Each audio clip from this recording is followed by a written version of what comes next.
Welcome to Cracking the PDA Code, Brain, Behavior, and School Strategies. The goal of this session is that you will walk away with a better understanding of the basics of PDA, coupled with approaches you can apply in the class to better support your PDA students. The topics of this session will include 1. Starting with an overview of PDA. What is PDA? What are demands? What is happening in the brain, nervous system, as well as the respective physiological impacts? 2. What the responses to demands may look like in a school environment, masking and how that plays a significant role in proper support for the PDA students, and then PDA burnout.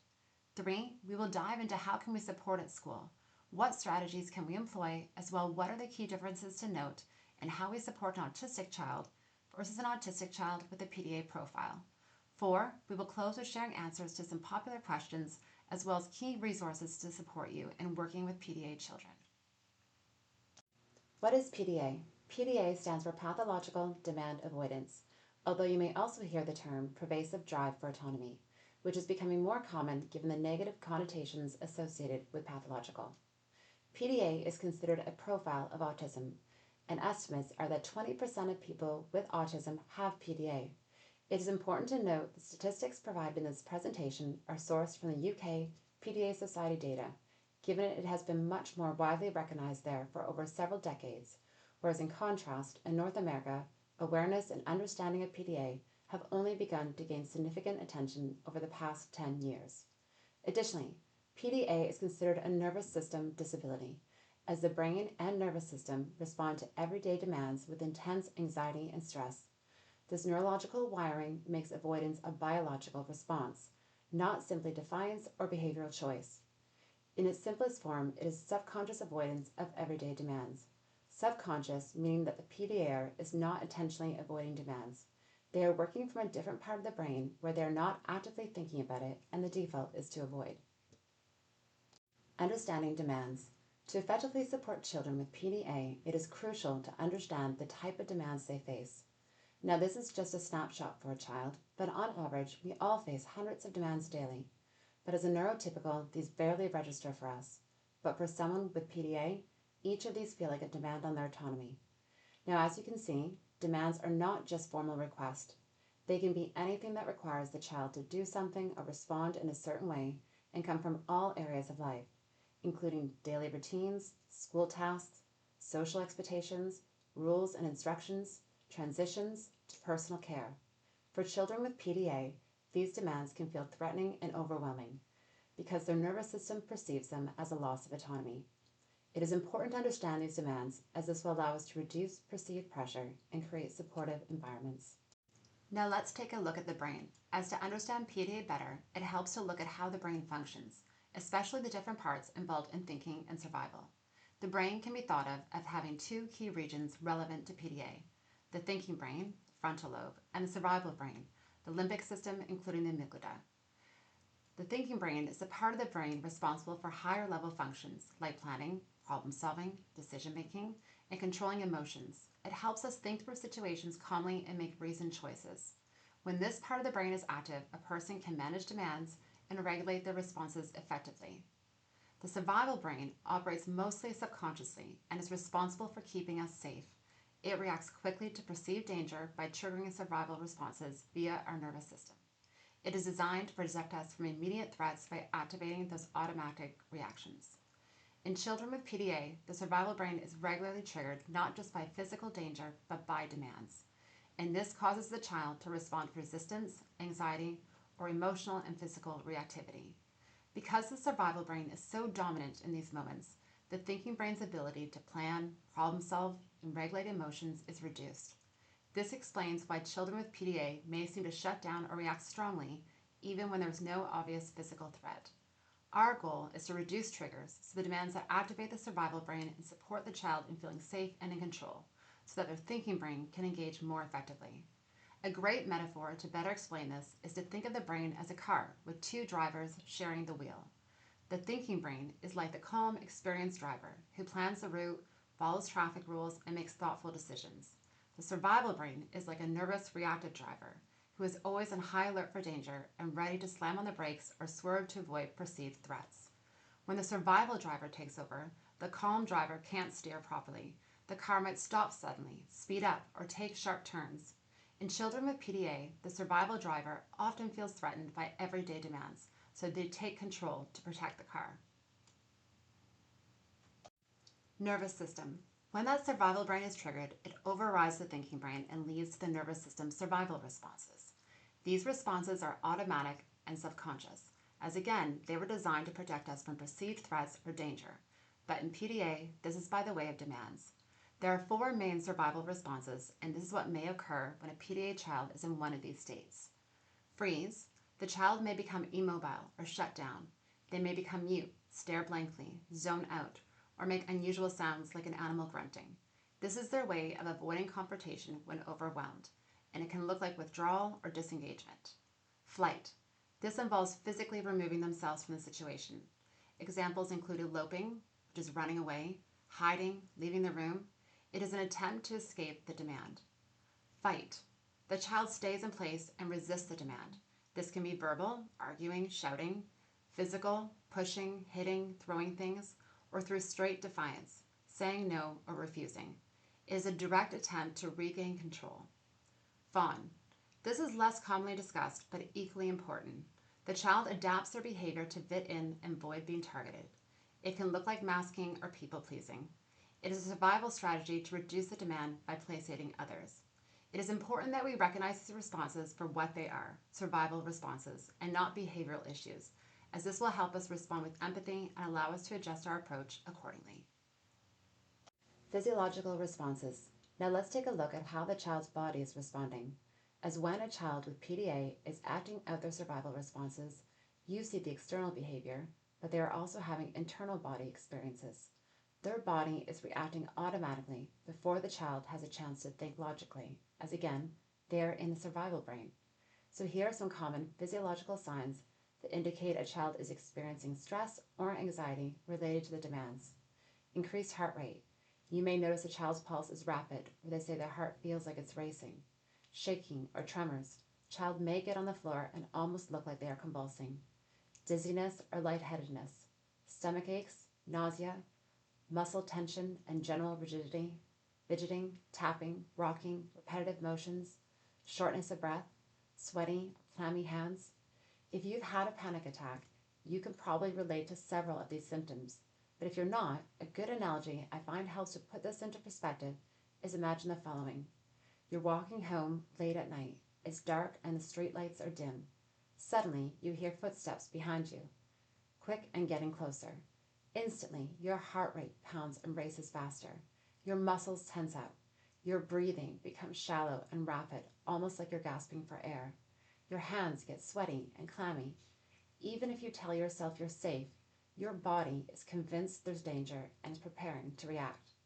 This overwhelming flood of physical sensations can make it hard to think clearly or stay calm.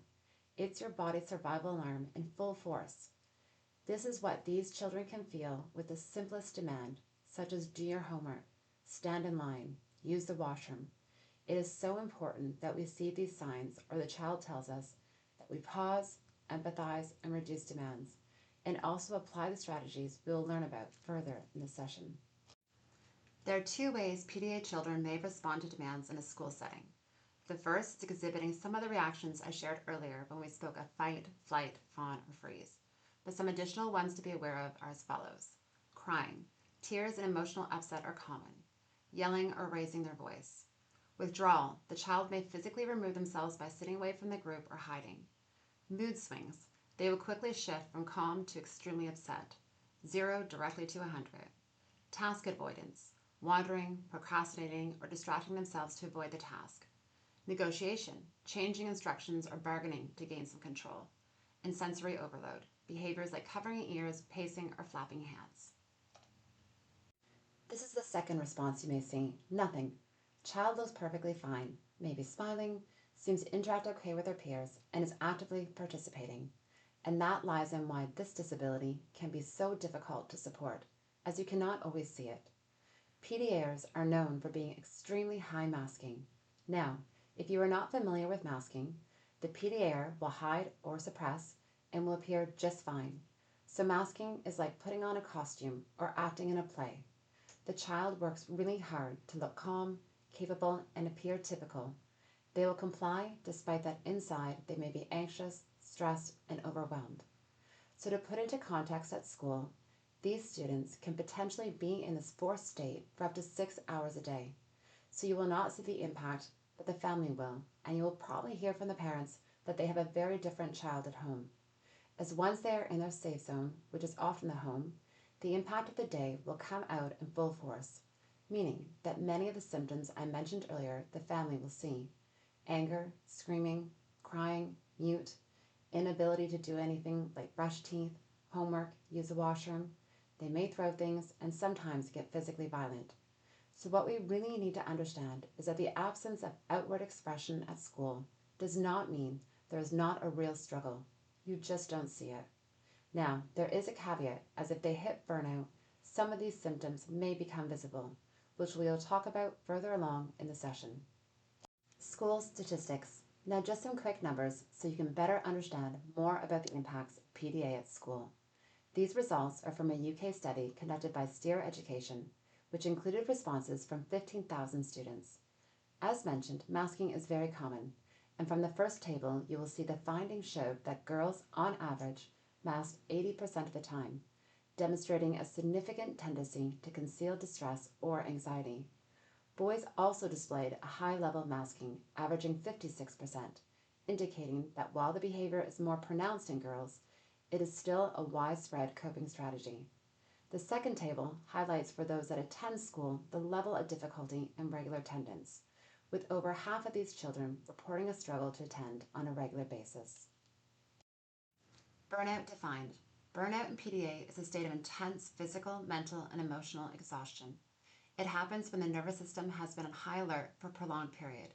This high alert state is often due to overwhelming demands, sensory overload, and constant masking. Burnout is more than just feeling tired. It affects every aspect of their life and of their family. During burnout, their basic needs like eating, sleeping, hygiene, and social connection can and often do break down. Common signs of burnout include easily dysregulated. The child may have difficulty managing emotions and can become upset, irritable, enraged, and sometimes violent. Loss of speech. They may become nonverbal or have trouble expressing themselves. Skill regression. Skills they previously had may temporarily disappear or weaken. Withdrawal from social interaction. They may isolate themselves or avoid social contact. Heightened anxiety. Their anxiety levels increase significantly. Increased sensory sensitivities. Sensory inputs that were manageable now may become overwhelming. Changes in sleep habits. Difficulty falling asleep and or staying asleep. School refusal. They may refuse to attend school or participate in activities. An inability to do hygiene. Basic self-care tasks like washing, dressing, brushing teeth, they are unable to do. PDA burnout can last months to a year, and significant support is required to manage and get out of burnout. It involves patience, reducing pressure, and a heavy focus on recovery rather than achievement. Classroom strategies. So we are going to walk through various classroom approaches you may want to consider to create a safe, flexible, and supportive learning environment. 1. The primary and most effective strategy is, of course, where possible, reduce demands. Now, that does not necessarily mean lowering expectations for everyone in the class, but could just be adjusting the way instructions are presented. So, for example, instead of saying everyone must complete this worksheet first, say you can start with the drawing activity or the reading task, whichever you prefer. Use declarative or indirect language rather than direct commands. Offer choices wherever possible to give the child a sense of control over tasks. Avoid must-do instructions. Instead, frame tasks in ways that feel less demanding, and allow flexible schedules or extra breaks to accommodate the child's needs. 2. Provide safe and predictable spaces. Have the child go to the resource room to self-regulate when feeling overwhelmed.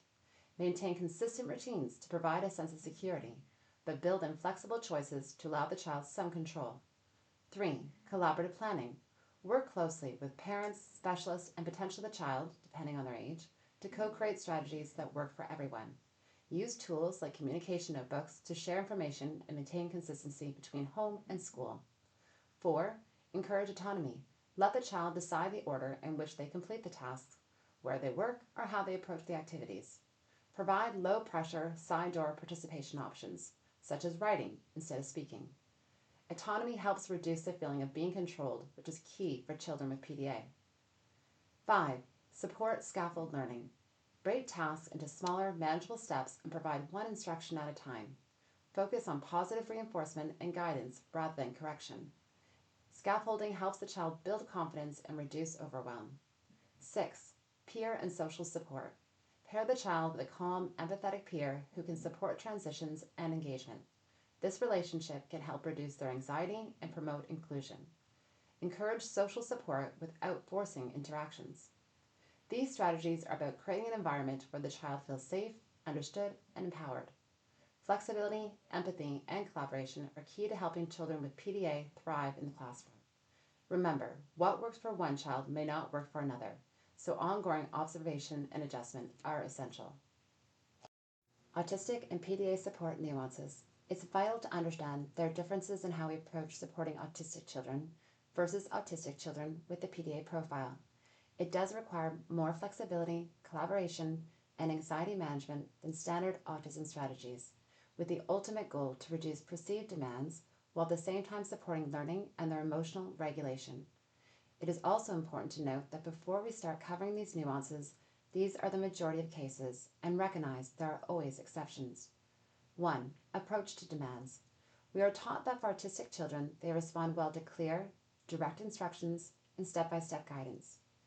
PDA children, as we have already learned, benefit from reduced perceived demands and being offered choices to maintain control, also using that indirect or declarative language. 2. Structure and routine. Autistic children often thrive with predictable schedules and visual timetables, whereas PDA children need flexible routines that allow autonomy and choice, and too rigid a routine can feel controlling to a child with PDA and increase stress. 3. Compliance and expectations.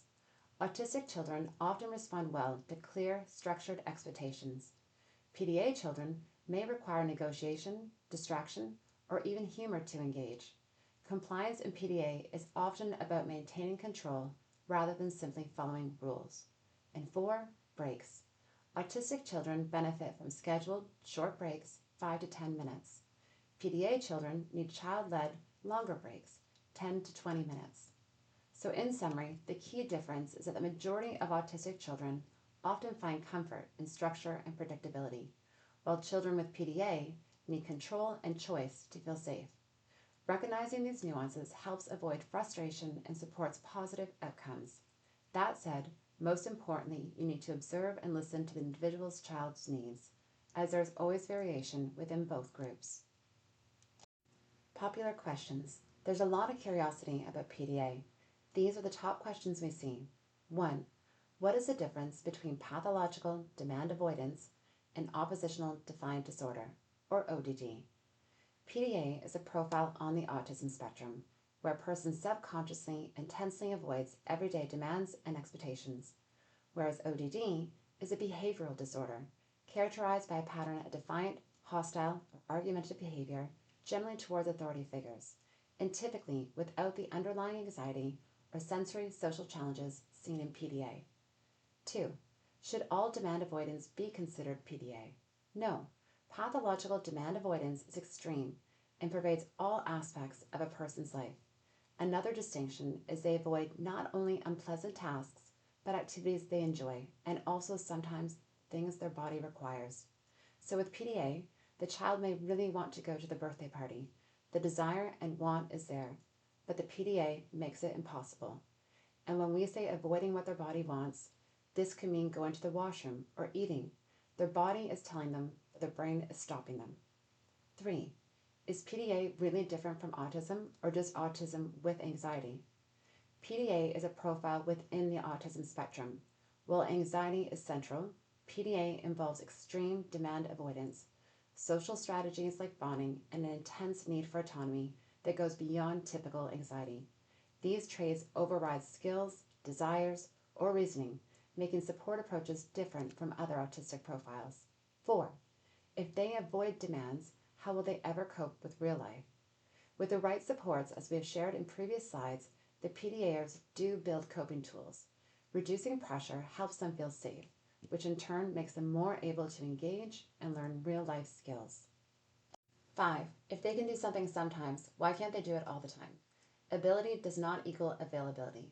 Individuals with PDA may have the skills or capacity to do a task, whether physical, cognitive, or social, but the presence of a demand can trigger intense anxiety that blocks access to those abilities.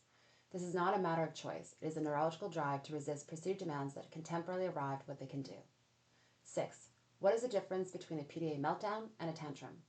A tantrum is typically a choice-driven, goal-oriented outburst. The child may be seeking attention, a desired object, or to avoid something unpleasant, and it can often be managed or redirected using reasoning, rewards, or consequences. In contrast, a PDA meltdown is not a matter of choice. It is an intense response to an overwhelming anxiety, sensory overload, and a perceived loss of control.